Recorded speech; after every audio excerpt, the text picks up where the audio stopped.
All right, markets closed down again today. I believe this is the third day in a row, which means one U.S. senator is making money. So you heard that right. Stock market down, and someone is making money.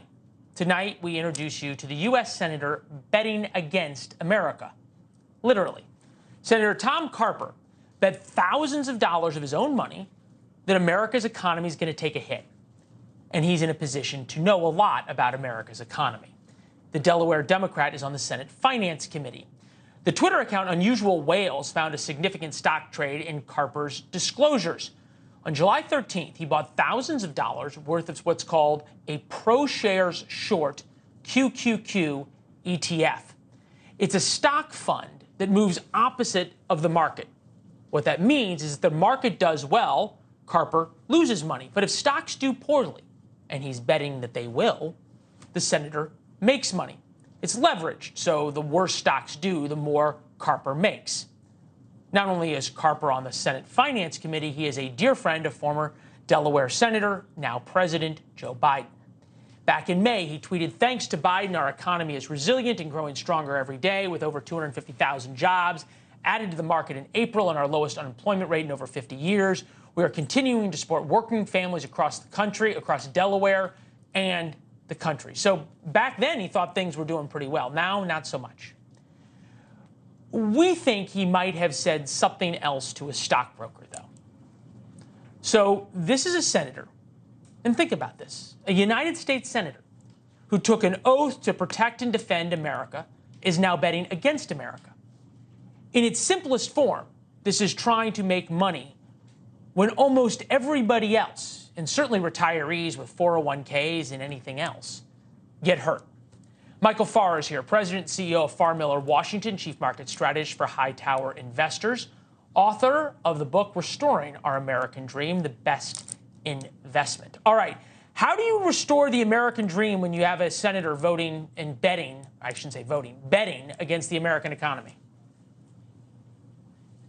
Leland, when I read this story, I remembered standing in front of my parents when I was 17 after having done something really stupid, and them looking at me saying, "What were you thinking? What were you thinking?" You know, and of course I was 17. I wasn't thinking. This man, however, has been a U.S. Senator for 22 years. He's thinking that stock prices and the markets are going to go down. It's probably a short-term bet. You don't know. It could be a longer-term bet. But he expects prices to go down. That's why you buy shares of this ultra short. You know, maybe he can make a couple of bucks, but boy, the optics stink. And I mean, this, if you're his political director and you see this, you need to do something about it pretty urgently. Yeah. Yeah, I know, it's amazing. So this is a statement from back in November to the Free Beacon. Senator Carper and his wife Martha have always been careful to ensure that their financial investments are handled separately by a financial advisor who makes decisions and transactions independently, which is one of the reasons we wanted to have you on, because you advise people, you handle their investments. I'm sure there are some people who come to you and say, "Hey, look, Michael, for one reason or another, I can't be invested in this, or I don't want to be invested or that, or hey, I'm a United States Senator, don't go short on the market." Just because you have an independent financial advisor doesn't dissolve you or absolve you of any responsibility, does it? Not at all. Not at all. And that's something that most politicians will certainly tell you. And we have managed money for several folks in Washington over the years. Our headquarters is in Washington, D.C. And so, yeah, they will say, "Look, I can't own anything here." Head of a certain agency. Head of the FDA will say, "I can't own anything that has to do with health care anywhere. I don't care what it looks like." Finance committees, if you're, they just can't do it.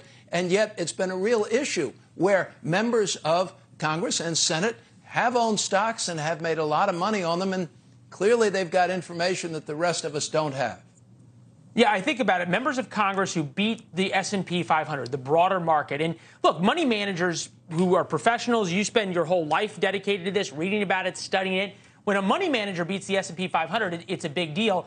There's more than a dozen, way more than a dozen members of Congress who beat the S&P 500 in 2022. A number of them who did it by way more. I mean, you can see there's some who are up 50+%, numbers up double digits above what the S&P 500 did. How difficult is that to do without a few winks and nods? Look, but the percentage of people, of managers, of professional managers who beat the S&P 500 on a multi-year basis is in single-digit percentages. It just, you year after year after year, markets change, and you really can't do it. I remember seeing Bernie Madoff's track record years ago, and I looked at the client who was swearing to me that this guy Madoff was fabulous, and I said, can't happen. These numbers don't work. Markets go down. You can't always be on the right side of a market. Some people can be, I guess, but it makes you scratch your head. It makes you wonder. No matter what, Leland, a U.S. senator should never go short a U.S. stock index, okay? It just doesn't make, it's like, you know, this is just a really bad move. Senator Carper, what were you thinking? I mean, yeah, how do you defend that when you're out with your voters? Jay Leno was famous for asking that question to Hugh Grant, right? Yes. I mean, you know, and think about Senator Carper. Senator Carper is a senator from Delaware. You know how many Delaware corporations there are? I mean, every trial that gets tried in corporate America is happening out of Georgetown, Delaware, because this is where the laws are favorable. This is a state that depends on corporate America and stock issuance and everything else. I mean, this is just really bad optics. Senator, you don't want to do this one. Yeah, well, it also explains why 80+% of Americans think that members of Congress shouldn't be able to own stocks or trade stocks, and yet somehow Congress never votes that way, and they still are allowed to do it since they set their own rules. Michael, good to see you as always. Thank you. They're not big on term limits either, Leland. Yeah, that too. It's amazing how that happens. We don't ever get what we want. I got to work on that. Yeah. Thanks for watching. Go to newsnationnow.com to find NewsNation on your television provider. And don't forget to subscribe. Click the red button to get more of NewsNation's fact-driven, unbiased coverage.